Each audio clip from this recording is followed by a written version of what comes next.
This is a step to find the best entry. Using the hourly chart. First step, at the Berlingo band indicator, the setting is default.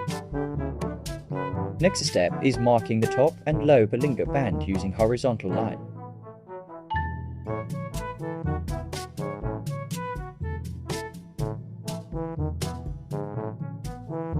Next step is finding the zone. Search for the zone in which is far from the horizontal line that we already marked.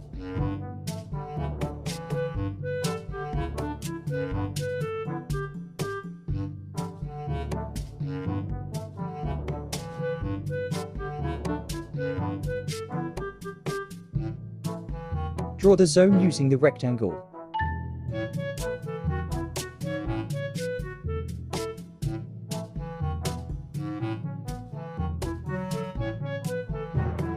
Always remember, sell at top and buy at low. Entry only at the best price. Have some patience and believe it.